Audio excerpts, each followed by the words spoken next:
Hello and welcome you all to let's crack it the Vishay Gupta. तो guys video को पूरा देखिए, एंड तक वीडियो को देखिएगा। इसमें सब चीज़ें बताई गई हैं, बहुत अच्छे से आपको समझाया गया है, तो आप इसको पूरा अंत तक जरूर देखिएगा। जो भी आपको डाउट आता है, कोई इसमें अगर सजेशन है, फीडबैक है, तो उसको कमेंट सेक्शन में कमेंट करके जरूर बताइएगा। चैनल को सब्सक्राइब जरूर कर दीजिएगा अगर आपने चैनल को सब्सक्राइब नहीं किया है यूट्यूब पे। और टेलीग्राम का लिंक आपको वीडियो के डिस्क्रिप्शन में मिल जाएगा, तो टेलीग्राम को जरूर ज्वाइन करिए। फ्री टेलीग्राम चैनल है, उसको ज्वाइन करना बहुत ज़रूरी है। सारे अपडेट्स वहीं पे आते हैं, सब चीज़ें वहीं पे मिलती हैं, तो उसको ज्वाइन करना बहुत बहुत ज़्यादा ज़रूरी है। कोई भी डाउट है, कोई भी फीडबैक है, तो उसको कमेंट सेक्शन में कमेंट करके जरूर बताइएगा। Hello and welcome you all to let's crack it with Vishay Gupta. तो ये है 25 सितंबर करंट अफेयर्स गाइस। बहुत इंपॉर्टेंट करंट अफेयर्स है, इनको आप डेली बेसिस कवर करते रहिएगा। कोई भी आपका डाउट आता है, कोई भी आपका सेशन है, तो आप उसको कमेंट सेक्शन में कमेंट करके जरूर बताइएगा।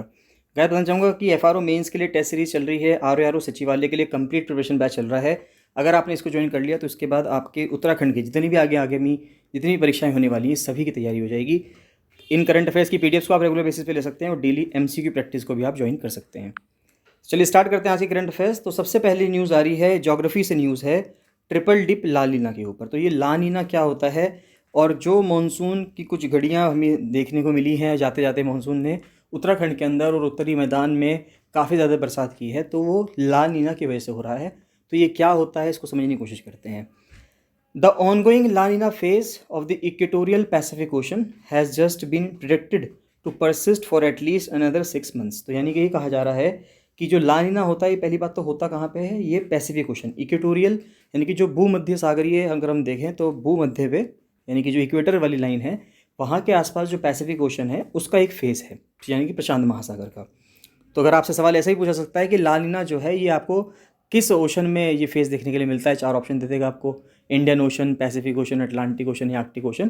तो ये पैसिफिक ओशन में देता है। तो उनका कहना ये है कि ला नीना का जो फेज़ है ये अगले 6 महीने और रहने वाला है।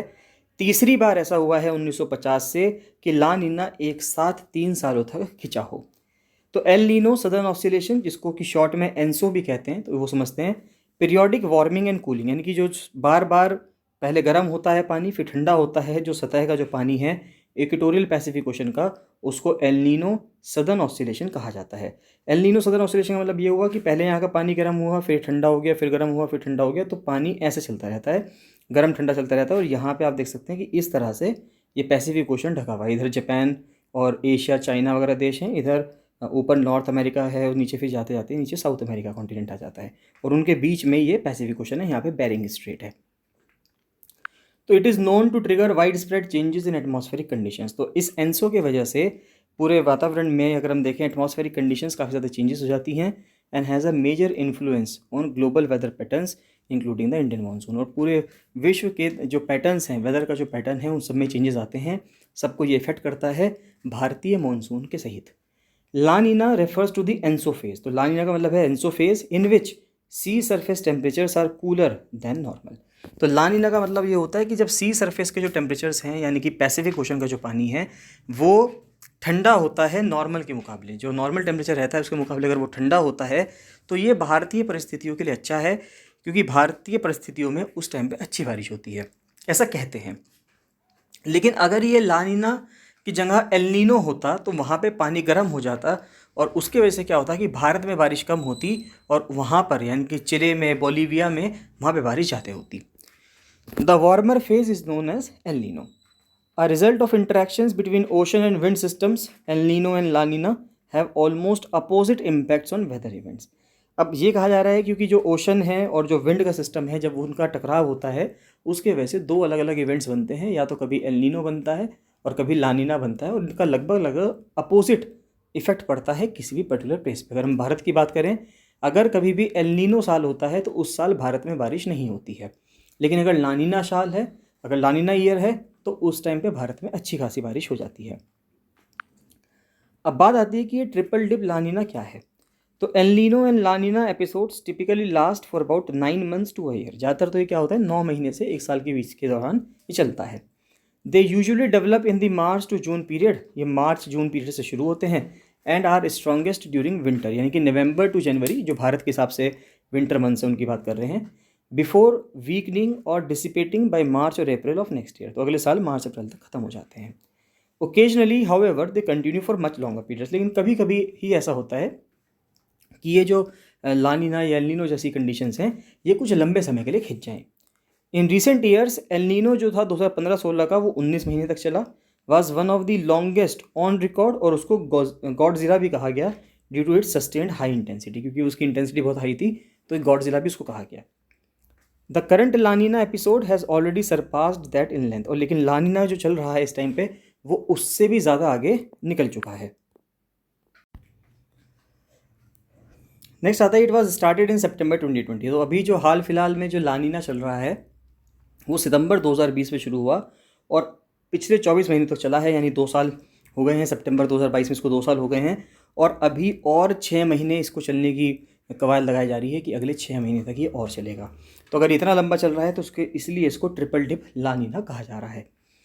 However, El Nino and La Nina events are not mirrored images of each other. अगर हम ये कहें कि एल नीनो और लानीना जस्ट एक दूसरे के अपोजिट है, तो ये कहना कुछ हद तक गलत है। एल नीनो एपिसोड्स अकर मोर फ्रिक्वेंटली। तो जो एल नीनो होता है वो बहुत जल्दी जल्दी होता है और ज़्यादा इम्पैक्टफुल इसका वेदर इवेंट होता है, यानी कि इसकी वजह से काफ़ी ज़्यादा दिक्कतें आती हैं एल नीनो की वजह से। लानीना उसके मुकाबले अगर देखा जाए तो वो कुछ हद तक कम होता है। लानीना on the other hand has a longer run, उसका लंबा रन होता है, अगर होता है तो एक बार बहुत लंबे समय के लिए चलता है। Due to this multi year La Nina events, those that continue for more than 12 months are quite common. अब लानीना इवेंट्स जो हैं वो 12 महीने या उससे लगभग ज़्यादा तक ही चला करते हैं। An El Nino is more likely to be a single year event. तो El Nino single year event होता है। According to a recent paper published by Chinese researchers, almost half यानी कि 13 में से 6 अगर हम कहें जितने भी लानीना इवेंट्स हुए हैं 1950 से, हैव स्ट्रेच्ड फॉर 2 ईयर्स। तो यानी कि वो 200 साल तक चले हैं। While 3 including the current one have continued for 3 years. और 3 बार लानीना इवेंट ऐसे हुए हैं जो 3-3 साल के लिए चले हैं, यानी कि ट्रिपल डिप लानीना ईयर हुआ है। In contrast, over 75% of El Nino events, यानी कि 15 out of 20 ended with in a year. और जबकि 75% एल नीनो इवेंट्स तो ऐसे हुए हैं जो 1 साल के अंदर अंदर ही खत्म हो गए। No El Nino has ever stretched into the 3rd year. और अब तक कभी भी कोई सा भी एल नीनो ईयर ऐसा नहीं हुआ, कोई भी एल नीनो इवेंट ऐसा नहीं हुआ जो तीसरे साल तक खिंचा हो। ये बहुत इंपॉर्टेंट है। सवाल यहाँ से बन सकता है आपका कि क्या एल नीनो 3 साल तक चले हैं या 4 साल तक चले हैं, तो ऐसा कभी नहीं हुआ। एल नीनो कभी भी तीसरे साल या चौथे साल में एक्सटेंड नहीं हुआ है, वो ज़्यादा से ज़्यादा दूसरे साल तक ही जाकर ख़त्म हो गया है। तो ईयर्स की बात की जाए कि अगर ईयर्स कौन कौन से हैं एल नीनो के, लानीना के, तो आप देख सकते हो कि ये जो एल नीनो है जो येलो से कलर में दिखा रहा है, ये 1 ईयर के लिए चल रहा है, दूसरे साल में चला है। और लानीना ये जो डार्क ब्लू सा कलर है, डार्क ग्रीन सा कलर है, ये 3 साल तक चला है। तो इसमें से 1951-1952 से दिखाने की कोशिश की गई है। 2022-23 तक हम देख सकते हैं कि लानीना जो है वो तीसरे साल में भी चल रहा है। इम्पैक्ट अगर देखें तो भारतीय कॉन्टेक्स्ट में देखें तो लानीना is associated with good rainfall during the monsoon season. तो अगर लानीना होता है तो भारत में अच्छी बारिश होती है। This is opposite of El Nino, ये एल नीनो का बिल्कुल अपोजिट है। अगर एल नीनो साल होता है तो भारत में बारिश नहीं होती है। बोलीविया में, पेरू में, चिले में वहाँ पे बारिश होती है। ENSO condition is only one of the several factors affecting monsoon rainfall in India. There is no one correlation between the ENSO and the amount of rainfall. बस ये बात कह सकते हैं हम कि एनसो में और बारिश कितनी होगी ये कहने में कोई भी रिलेशन नहीं है। In most part of the US La Nina associated with very dry winter. Simple सी बात है, यानी कि जो भी ईस्ट पैसिफिक कोस्ट है, ईस्ट पैसिफिक कोस्ट पे जो भी है, यूएस से है, बोलीविया है, पेरू है या फिर चिले है, अगर लानीना चल रहा है तो लानीना के समय भारत की तरफ बारिश होगी, उधर की तरफ सूखा रहेगा। ऑस्ट्रेलिया, इंडोनेशिया में ट्रॉपिकल रीजन में La Nina is expected to bring more rainfall. तो ऑस्ट्रेलिया, इंडोनेशिया, भारत के क्षेत्र में लानीना की वजह से काफ़ी बारिश होती है। The drought in US and flooding in eastern Australia in 2022 have been a result of the prolonged La Nina. तो ऑस्ट्रेलिया में बाढ़ आ गई और यूएस में सूखा पड़ गया। और यहीं पे अगर यहाँ पे एल नीनो होता तो भारत में सूखा पड़ जाता और अमेरिका में, चिले में, बोलीविया में, पेरू में वहाँ बाढ़ आ जाती।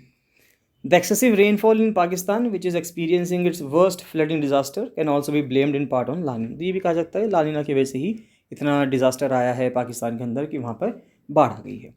During La Nina years, the colder surfaces allow the oceans to absorb more heat from the atmosphere. Consequently, air temperatures tend to go down, producing a cooling effect. Next GS2 से news आती है, international फोरा से news आ रही है कि IMF ने staff level agreement किया है श्रीलंका के साथ। तो इंटरनेशनल मॉनेटरी फंड ने 1 सितंबर को ये अनाउंस किया था कि एक स्टाफ लेवल एग्रीमेंट होगा श्रीलंका के साथ, months after the island Nations economic crisis intensified this year.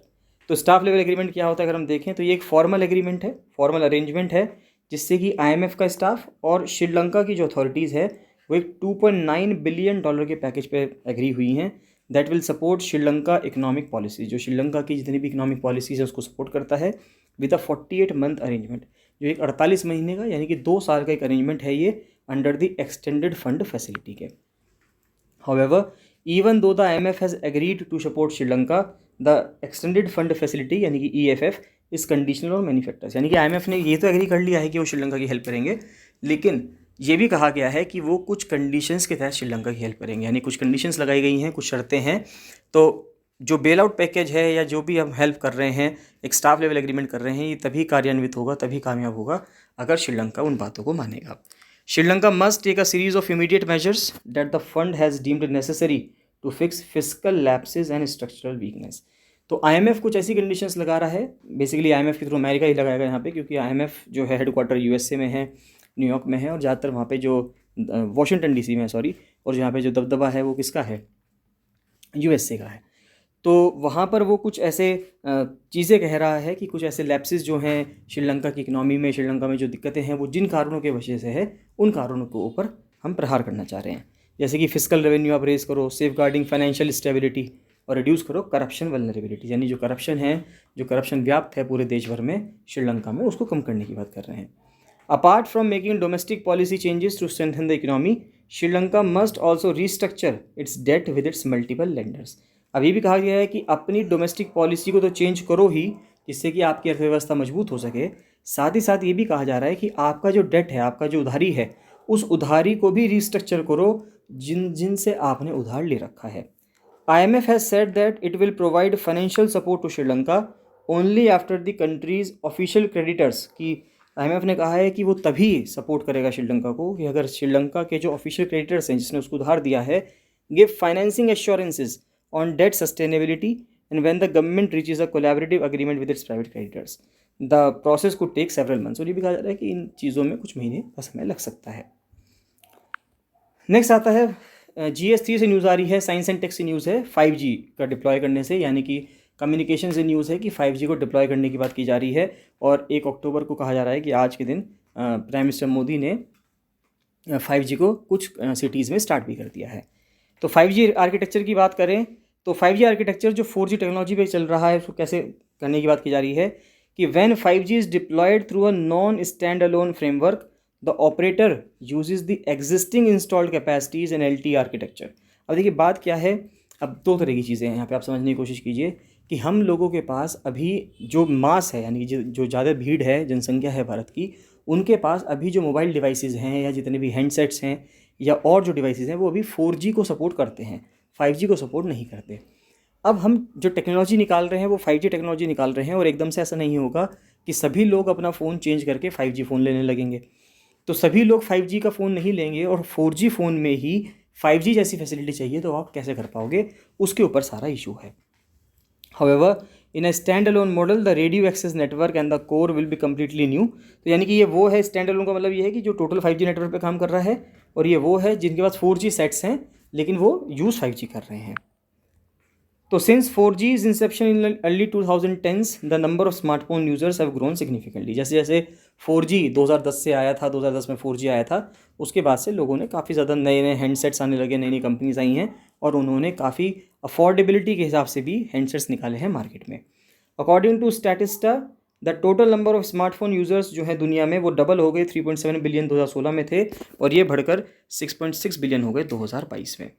The 5G based connected future is upon us, that means deploying services in a world filled with 4G compatible devices। यानी अब 5G आ गया है 2022 में, लेकिन 5G तब आया है जब पूरी दुनिया में 4G डिवाइसेस हैं, यानी कि 4G को सपोर्ट करने वाले डिवाइसेस हैं, और उसके टाइम पे 5G वाली टेक्नोलॉजी आई है।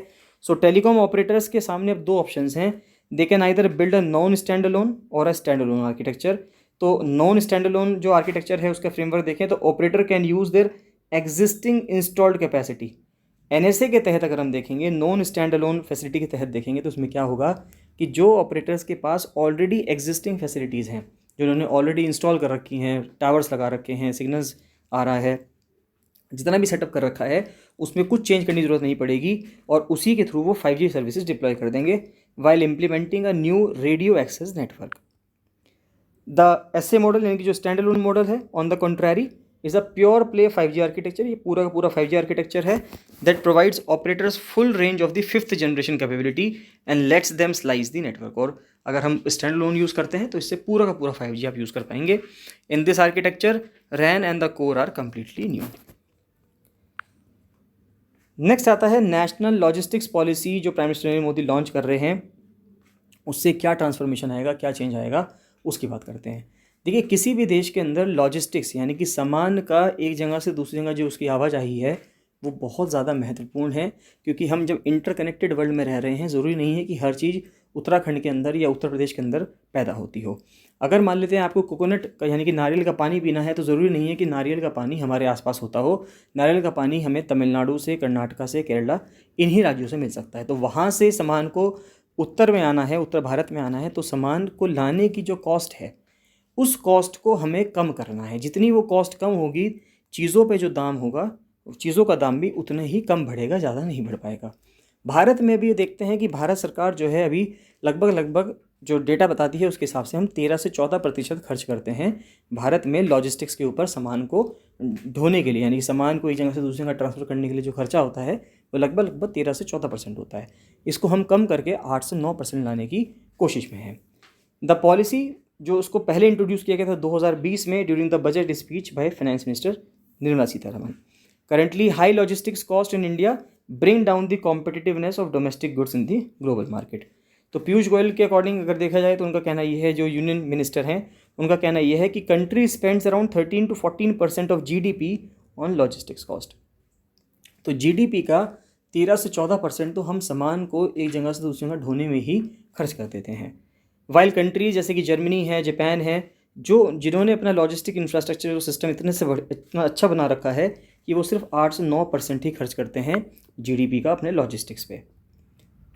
तो आता है कि नेशनल लॉजिस्टिक्स पॉलिसी के की नंबर्स अगर हम देखें, तो अगर हम इसको थोड़ा जूम कर लें तो आप देख सकते हो कि इंडिया की रैंक कितनी है लॉजिस्टिक्स कॉस्ट में। According to the world bank logistic index of 2018 44th rank है। वो percentage by which India plans to bring down its logistic cost 14%। The number of service that Indian logistic sector है 36 services हैं। और benchmark year क्या है जिस तक भारत चाहता है कि वो अपनी रैंकिंग इंप्रूव करेगा वर्ल्ड बैंक की लॉजिस्टिक्स परफॉर्मेंस इंडेक्स में, तो वो 2030 है। तो logistic sector has more than 20 government agencies, 20 government agencies हैं, 40 पार्टनर गवर्नमेंट एजेंसीज़ हैं, 37 एक्सपोर्ट प्रमोशन काउंसिल हैं, 500 सर्टिफिकेशन हैं, 10,000 सामान हैं और $160 बिलियन का मार्केट प्राइस है या मार्केट साइज़ है। तो पॉलिसी का एम क्या है? पॉलिसी का एम यही है कि जो वर्ल्ड बैंक की लॉजिस्टिक्स इंडेक्स रिपोर्ट 2018 है, जिसके हिसाब से भारत की रैंकिंग 44 है, 44th नंबर पे है, और हम USA से और चाइना से बहुत पीछे हैं। हमें अपनी रैंकिंग को इम्प्रूव करना है। USA की रैंकिंग 14th नंबर पे है, चाइना की 26th पे है, भारत की 44th पे है। The policy aims to improve the country's logistic performance index ranking and try to make it to the top 25 countries list by 2030। तो हमारी कोशिश है कि हम टॉप 25 कंट्रीज़ की लिस्ट में पहुंच जाएं। टारगेट है to reduce the cost of logistic from 14 to 18% of GDP।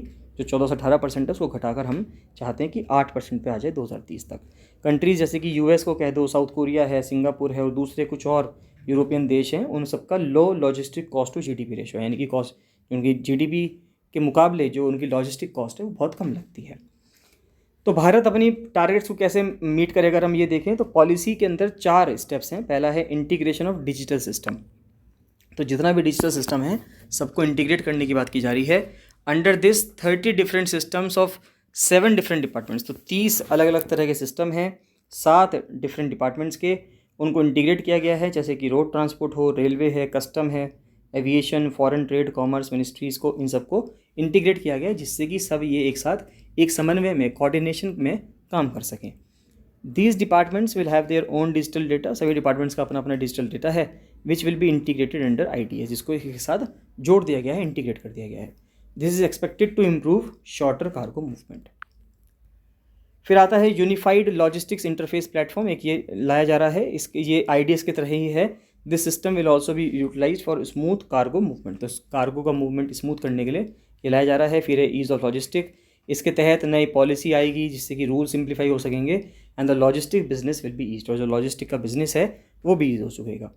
फिर आता है सिस्टम इम्प्रूवमेंट ग्रुप। तो this system will be used to monitor all logistics related projects regularly and will facilitate the removal of any hurdle. Additionally, the policy aims at skill development. Policy इसी पे भी काम कर रही है कि लोगों के अंदर स्किल डेवलपमेंट हो and is expected to generate employment. एक फैक्ट आता है प्रीलिम्स के लिए, वो देख लेते हैं कि रमेश रलिया जो 34 ईयर्स के हैं उनको इन्वेंटर माना गया है नैनो यूरिया का, जो भी कुछ पिछले दिनों हमने नैनो यूरिया के बारे में पढ़ा था जो इफ़को ने बनाया है, तो नैनो यूरिया, और वो जो है कंसल्टेंट हैं इफ़को के। नेक्स्ट क्वेश्चंस आते हैं। सितंबर 5 को हम सेलिब्रेट करते हैं डॉक्टर सर्वपल्ली राधाकृष्णन का बर्थडे, जिनको टीचर्स डे के रूप में मनाया जाता है, तो उनके ऊपर कुछ क्वेश्चन हैं वो देख लेते हैं। तो a man with impeccable academic credentials with what simple reason is doctor Radhakrishnan said to have given when asked why he chose philosophy for his master's degree, यानी उन्होंने अपनी मास्टर की डिग्री फिलॉसफी से यानी कि दर्शन से क्यों करी, तो उनका कहना ये था क्योंकि उनको अपने कज़न से, ये चचेरे भाई से फ्री टेक्स्ट बुक्स मिल गई थी, फ्री में किताबें मिल गई थी, उनको खरीदनी नहीं पड़ी, इस वजह से उन्होंने जो अपनी मास्टर्स की डिग्री करी वो फिलॉसफी से कर ली। Doctor Radhakrishnan held various academic posts in his illustrious career, aged just 21, in which eminent Chennai college did he get his first academic appointment. तो 21 साल की उम्र में उनको कहाँ पे अपॉइंटमेंट मिला,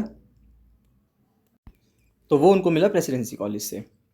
नेक्स्ट क्वेश्चन आता है, doctor Radhakrishnan first book was about which eminent polymath and Nobel laureate, तो किसके बारे में थी, ये थी रविन्द्रनाथ टैगोर के बारे में।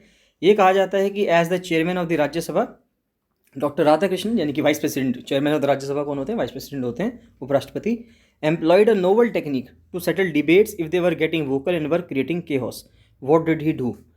तो जब वो बहुत ही अच्छा क्वेश्चन है, बहुत ही इंटरेस्टिंग चीज़ है, अगर आपको नहीं पता है तो पता देखिए इसको, कि जब राज्यसभा में एज अ चेयरमैन बैठते थे, यानी कि वाइस प्रेसिडेंट थे डॉक्टर सर्वपल्ली राधाकृष्णन, तो अगर जब डिबेट्स होती थी और वोकल डिबेट्स होती थी, लोग लड़ने लगते थे आपस में, तो वो क्या तरीका अपनाते थे जिससे कि सभी लोग शांत हो जाएं, वो क्या करते थे, वो रिलीजियस संस्कृत टेक्स्ट को बोलना शुरू कर देते थे, उनका पाठ करना शुरू करते थे, जिससे कि सभी लोग बैठ जाते थे। बहुत ही यूनिक चीज़ वो करते थे।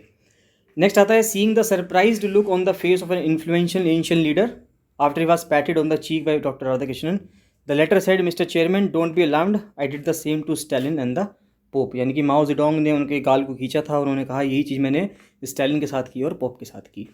डॉक्टर राधाकृष्णन को नोबेल प्राइज़ के लिए 27 बार नॉमिनेट किया जाता है, with 16 coming in a single category, which category, यानी कि लिटरेचर के लिए उनको 27 बार नोबेल प्राइज़ के लिए नॉमिनेट किया गया।